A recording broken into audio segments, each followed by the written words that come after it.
이사야서를 시작하면서 우시아와 요담과 아하스와 히스기야 시대라고 했는데 네 왕의 시대에 걸쳐서 이사야 선지자는 소명을 받고 또 하나님 말씀의 예언을 하게 됩니다. 북왕국은 이스라엘이고 남왕국은 유다였습니다. 오늘 본문은 이사야가 소명받던 우시아 왕 때가 아니고 그의 손자 우시아 다음에 요담 그다음 아하스 왕 때의 일입니다. 이때쯤 오면 유다는 우시아의 어떤 전성기보다 훨씬 좀 약해진 그런 느낌이 있어서 주변 나라들의 공격에 대한 두려움이 많이 있었습니다. 특별히 멀리 아수르가 일어나고 남쪽에는 애굽이 있는데 그 아수르에 대해서 유다와 아수르 사이에 있는 두 나라가 북왕국 이스라엘과 그 위에 있는 아람입니다. 아람은 오늘날 시리아라고 생각하시면 되겠고요. 북왕국 이스라엘은 뭐 아시는 대로 이스라엘의 북쪽 부분인데 우리로 말하면은 북한과 무슨 러시아 뭐 그런 식으로 생각해 보시면 됩니다. 북한, 중국, 러시아 이렇게 있는 것처럼 두 나라가 연합해서 유다도 그 연합군에 들어오라고 했는데 유다는 거절했습니다. 유다는 생각하기를 뭐 자기들과 아수르 사이에 이스라엘과 아람 군대가 있기 때문에 굳이 자기까지 나서지 않아도 되지 않겠는가 뭐 그런 생각을 했던 것 같습니다. 어쨌든 그 이야기를 듣고 그 유다의 정책에 대해서 북왕국 이스라엘과 아람은 화가 나서 연합군을 만들어 가지고 먼저 유다를 공격하겠다 그렇게 했습니다. 그러니까 이제 유다는 굉장히 발등에 불이 떨어진 것이죠. 두 왕국 연합해서 하니까 그때 하나님께서는 그 두 왕국을 걱정할 것 없다. 북왕국 이스라엘의 수도는 사마리아죠. 그리고 아수르의 수도는 다메섹입니다. 다메섹과 사마리아 연합해도 부지깽이 불에 탄 부지깽이 같은 건데 그것들은 내가 다 물리쳐 주겠다 그렇게 했습니다.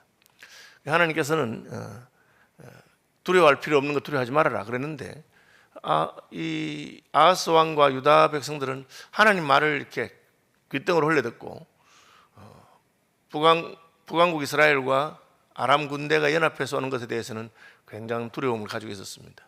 하나님께서는 진짜 너희들이 두려워해야 될 군대는 그게 아니다. 나를 두려워해야지. 무슨 뭐 이스라엘과 수리아, 아람이죠. 아람 군대의 연합을 뭐 두려워하느냐. 너희가 나를 두려워하지 않기 때문에 내가 뭐 가까이 있는 나라도 두려워하고 먼 나라는 괜찮다 생각하는 모양인데 내가 먼 나라들을 불러가지고 너희를 다 공격하게 할 것이다. 그 이야기를 지금 하고 계시는 겁니다. 보시면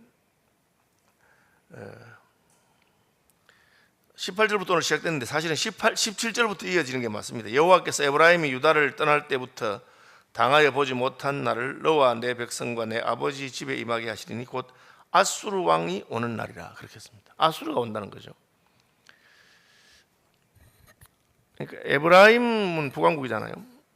에브라임 유다가 갈라진 이후에 뭐 한 번도 경험하지 못한 그런 것을 말하면서 그날에 여호와께서 애굽 하수에서 먼 곳에 파리와 아수르 땅에 벌을 부르시리라. 이 파리와 벌은 때가 많다는 것을 보여줍니다. 파리 때, 벌 때처럼 숫자가 많다는 것을 말합니다. 우리가 다른 번역들을 비교해 보면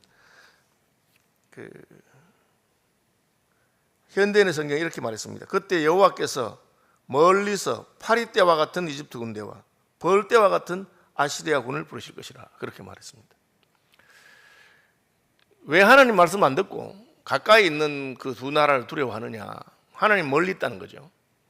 하나님 뭐 계시나? 하나님 계시나?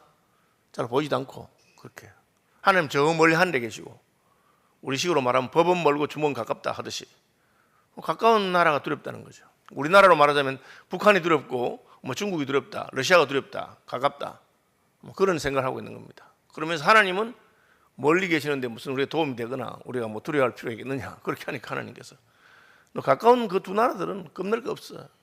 그 두 나라들은 내가 다 박살내고 실제로 뭐 이스라엘보다 먼저 아수르에 의해서 정복당하죠. 유다보다 먼저 이스라엘이. 그럼 너 겁낼 거 없는데 너희가 멀리 있어서 괜찮다고 생각한 멀리 있어서 괜찮다고 생각한 그 나라들을 내가 불러다가 너희를 갖다 공격하겠다. 왜? 하나님 멀리 있어서 아무렇지 않다고 생각하는 거죠. 하나님은 뭐 저 멀리 계시니까 나한테 무슨 하겠느냐 그런 생각하는 모양인데 내가 멀다고? 그래 보자. 멀리 있는 내가 애굽과 아수르를 들어서 그 군대가 파리떼같이 벌떼같이 올 것이다. 그 말을 하고 있는 것입니다. 그날에 여호와께서 애굽 하수에서 먼 곳, 사실은 먼 곳에 애굽 하수의 파리와 그렇게 하는 게 더 맞는 것 같습니다. 히브리어는 이게 이제 번역할 때 순서에 따라서 약간 다양한 번역이 가능하기 때문에 우리말 성경은 직역을 한 겁니다. 직역. 순서 그대로 직역한 것이고, 의역한 것은 멀리서 파리떼와 같은 이집트 군대와, 그죠? 애굽 하수에서 먼 곳의 파리와, 그것을 멀리서 파리떼와 같은 이집트 군대와 벌떼와 같은 아시리아군을 부르실 것이다. 그렇게 말하고 있습니다. 그래서 강대국 애굽과 아수르가 파리떼와 벌떼처럼 몰려와서 괴롭게 할 것이다. 그렇게 말했습니다. 애굽을 파리라고 한 것은 아마 애굽이 섬기는 신 가운데 파리가 있습니다. 여러분 열 재앙 아시죠? 모세가 떠날 때 10가지 재앙 중에 하나가 파리가 있습니다. 피, 깨구리, 이 파리 네 번째 재앙이죠. 파리가. 그래서 애굽 군대를 파리떼와 같이 그렇게 묘사했습니다. 그리고 아수르를 벌떼와 같이 그렇게.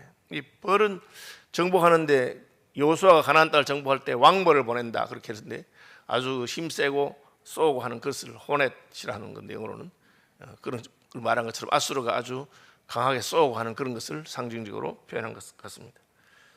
다 와서 다 온다 그랬어요. 멀리 있는 나라들이. 왜? 하나님이 부르거든요. 하나님이 아수르를 불러서 유다를 치게 하고 애굽을 불러서 유다를 치게 하고 그렇게 합니다. 우리가 열왕기 역대기 보시면 마지막에 이 유다가 멸망할 때 한 번은 애굽에 의해서 공격을 받고 한 번은 아수르에서 공격을 받고 한 번은 바벨론에서 공격받고 그렇게 해서 멸망이 되는 것을 우리가 알고 있습니다. 다 와서 하나님이 부르는 거예요. 땅 끝에서도 부르겠다는 거예요. 뭐 멀리 있으니 괜찮다고 생각하지 말아라. 사실 우리가 뭐 저기 유럽에 있는 나라들 별로 겁 안 내잖아요. 우리하고 멀리 있는데 뭐 터키나 혹은 그쪽에 있는 폴란드나 혹은 뭐 독일이나 그런 나라가 우리나라를 공격하겠는가? 뭐 그렇게 생각합니다. 멀리 있으니까.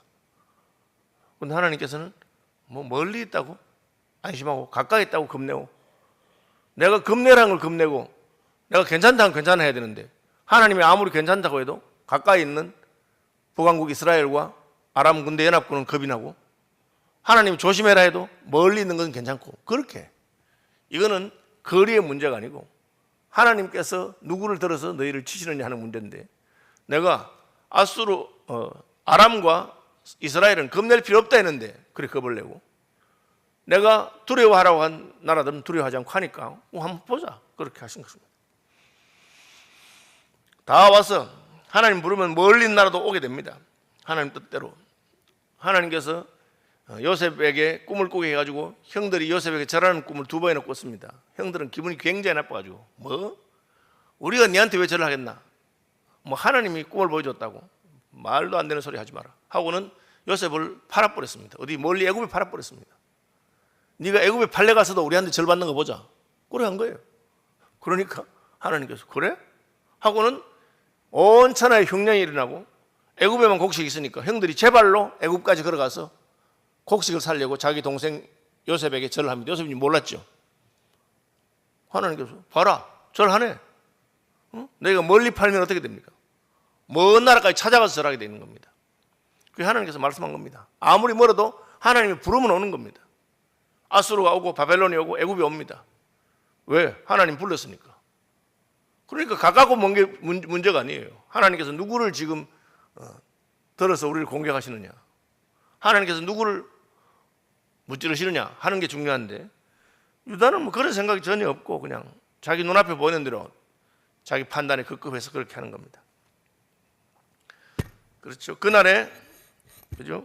다 와서 거친 골짜기와 바위 틈과 가시나무 울타리와 모든 초장에 앉으리라. 벌들이 파리떼가 앉는다. 이게 무슨 말이냐면 이게 이제 다윗이 사울이 자기를 잡으려 하니까 도망갔잖아요. 어디 도망갑니까? 황무지로 갑니다. 이 거친 골짜기죠. 황무지로 도망가고 바위 틈에 갑니다. 엔게디 요새라고 하는 바위 산에 올라가서 숨습니다. 그러니까 거친 골짜기와 바위 틈이죠. 가시나무 울타리, 짐승들이 못 오게 가시나무를 막아놓은 거 아닙니까? 그러니까 그곳에 숨었어요.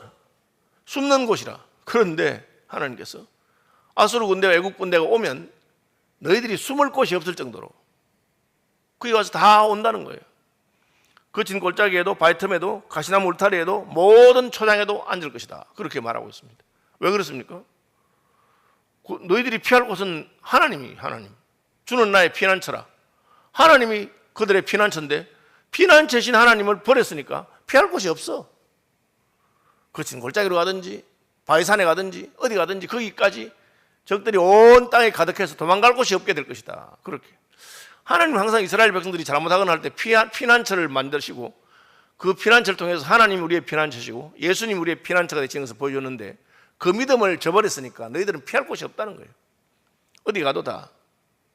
마지막으로 심판 때 하나님의 심판이 두려워서 피하려고 산들아 날 덮어라, 바위야 날 덮어라, 그렇게 한다 그랬어요. 근데 그래봤자 아무 소용이 없어요. 하나님 바위 틈에 있는 자를 다 끄집어내시고 대적이 바위 틈까지 가고 황무지와 같은 골짜기 아무도 찾을 사람 없을 줄 알았는데 그 끝까지 가서 찾아서 심판하실 것이기 때문에 그렇습니다. 지금 이 20절까지 말씀은 뭐냐? 하나님을 두려워하지 않고 하는 사람들에게는 피할 곳이 없다. 두려워할 자를 두려워하지 않고 엉뚱한 걸 두려워하는데 쓸데없는 건 두려워하지 말고 하나님을 두려워하라, 그 말입니다. 하나님께서는 안 되면 저 멀리 있는 아수르의 용병을 불러가지고 그들을 가지고 너희를 심판하게 될 것이다. 그 말하고 있습니다. 그날에 주께서 하수 저쪽에서 세내어온 삭도, 세란 말은 용병을 말이에요. 용병. 하나님 군대가 있나? 이렇게 생각해요. 하나님 물론 천군천사가 계시지만 굳이 천군천사가 필요 없이 하나님께서 원하시면 이 나라를 들어서 저 나라를 치게 하시고 그렇게 얼마든지 할 수 있는 분이 하나님이십니다. 그게 이제 하나님 역사죠. 2차 세계대전이 일어났을 때 일본이 욕심 안 부리고 가만히 있었으면 그냥 한국하고 중국하고 만주하고 다 일본 거예요. 그렇죠. 그런데 계속 욕심 부리고 나중에는 미국까지 공격해서 하니까 갑자기 조용히 있던 잠자는 사자 미국이 그냥 전 경제력을 동원해가지고 2차 세계대전 참여하니까 그 일본이 망한 거예요. 계속 고집 부리니까 원자폭탄 떨어뜨린 겁니다. 마찬가지로 하나님께서는 어디 있는 나라라도 멀리 나라로 들어서 서실 수 있는 겁니다. 그래서 아수르를 하나님께서 빌려온 삭도라고 해요. 세내온 삭도. 아수르는 하나님을 섬기는 나라 아니지만 하나님이 아수르를 들어서, 이 삭도는 면도날을 말합니다. 그죠? 다른 번에는 면도날이라고 되어 있어요. 아주 예리하다는 거죠. 그래가지고 머리 깎아보듯이 머리털을 밀고 수염도 깎고 발털도 밀고. 이 말은 뭐냐? 이스라엘 백성들이 머리카락을 자르는 건 수치스러운 일입니다. 수염을 자르는 것은 창피한 일입니다. 다윗의 사신이 이웃나라에 갔는데 이웃나라가 다윗을 모욕한다고 사신들의 수염을 다 깎아버렸어요.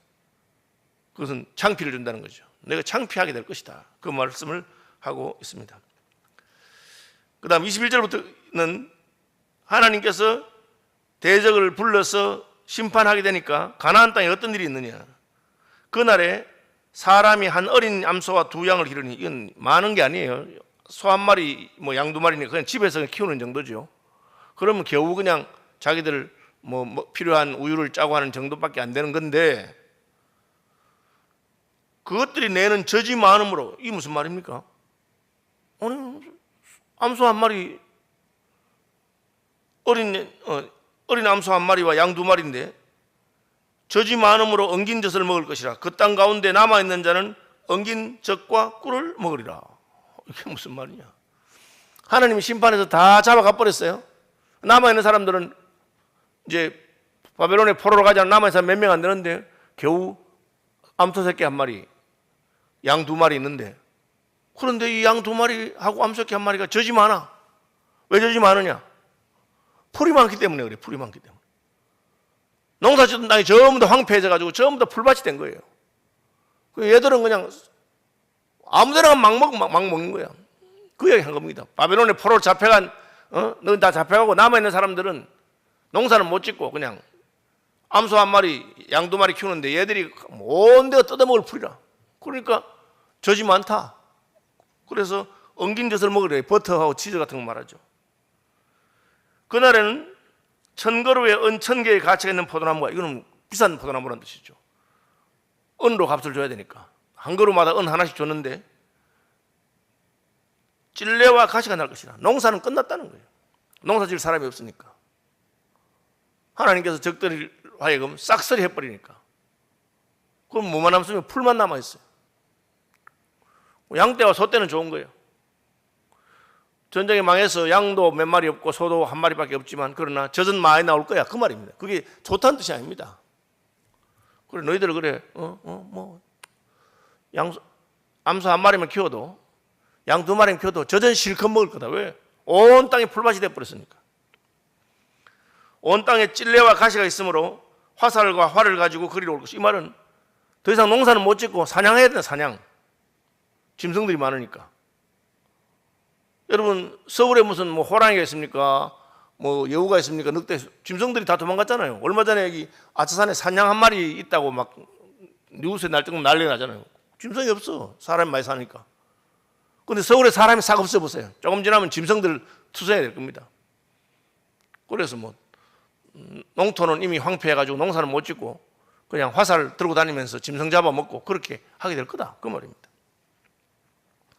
보습으로 갈던 모든 산에도 찔레와 가시 때문에 두려워서 그리로 가지 못할 것이요. 하나님께서 아담하고 범죄하니까 땅이 저주를 받아서 가시와 엉겅퀴를 내가지고 농사 짓는 게 그렇게 힘이 들다 그렇게 말했어요. 땀을 흘려야 된다 그렇게 말했는데 마찬가지입니다. 전에는 보습은 농기구죠. 우리로 말하면 그죠? 괭이 같은 거나 혹은 무슨 가는 거 있잖아요. 그런 걸로 가는데 그 땅이 이제는 그런 정도의 농기구를 가지고 해가지고는 될 정도가 아니라 모든 산에도 찔레와 가시 때문에 두려워서 그리로 가지 못할 것이요. 그 땅은 소를 풀어놓으며 양이 밟는 곳이다. 이 말은 짐승들 먹이는 좋겠다 그 말이에요. 농사는 못 짓고 사람도 없고 하나님께서 다 잡아가 버리고 그러니까 그냥 포도도 굉장히 비싼 포도나무 심었던 곳인데 포도농사는 못 짓고 양이나 먹이고 사냥이나 하고 그렇게 하면서 살게 될 것이다. 가나안 땅이 적과 꿀이 흐르는 땅 아닙니까? 근데 왜 그래 됐습니까? 아무리 적과 꿀이 흐르는 땅이라도 너희가 하나님을 떠나고 하나님을 배신하기 때문에 그 땅은 더 이상 적과 꿀이 흐르는 땅이 되지 못할 것이다. 그 땅은 너에게 그냥 가시와 찔레를 내고 먹을 것을 주지 않을 것이다. 그래서 짐승들이나 키우고 먹고 사냥하면서 사는 문명의 쇠퇴를 말하고 있는 것입니다. 핵심은 뭡니까? 하나님께 돌아와라. 나를 두려워하고 내게로 와라. 내가 너희를 지키는데 왜 지킨다고 하는데도 이스라엘과 북왕국 이스라엘과 아람을 두려워하느냐? 두려워할 게 없어 그러냐?